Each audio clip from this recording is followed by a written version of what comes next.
Bunker shots are one of the strangest shots in the game because it's the one shot that you don't actually hit the ball. You're hitting a bed of sand and the ball's going to propel forward on that bed of sand. Amateurs tend to really struggle with this because it's conceptually hard to understand. But once you understand that, you have the biggest margin of error on these types of shots. So let's start with the setup. And what I like to do when I teach students is just draw some lines in the sand. So what we're going to do first here is draw a line for our feet, and then we're going to draw a line for our ball position. So we draw a T in the ground. Ball position, we want just inside our left heel.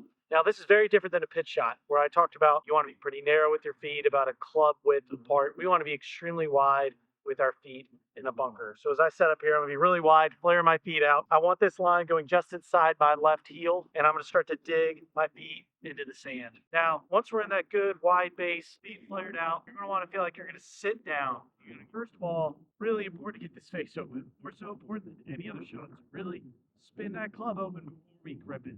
And when we do grip the club, there's a specialty grip that's really good for bunks, and it's called a butterfly grip. And the reason is because it looks like a butterfly. So once we spin the club open, what we're going to do is we're going to take our normal lead hand grip and we're going to turn it to our right for a right-hander. And then same thing, we're going to do the opposite with our trail hand. We're going to turn it to the left for a right-hander. So as you can see, this looks like a butterfly.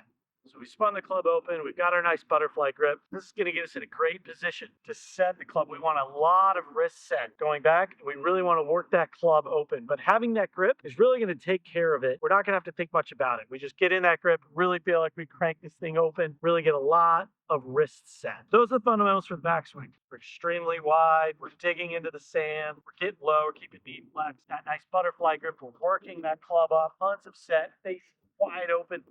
And then from here, the energy is really coming from speed. We want to hit about anywhere from 1 inch to 3 inches behind the ball. If we're able to do that in normal sand, and it's not too soft or not too hard, you're going to hit a really good shot. You have a massive margin of error. It's hard for amateurs that are starting to really understand that really big margin of error. If you have great technique, like we've talked about, a good setup with that nice butterfly grip, working that face open, tons of speed, and the face. So let me show you what that looks like for a great bunker shot. As we see, we're getting nice and wide, feet out. We're sitting nice and low here. As you can see, ball position is just inside my feet. Now, I have a pretty long shot here, so I'm not going to spin the face open too much. Nice butterfly grip. Work this face open. Lots of speed in the face.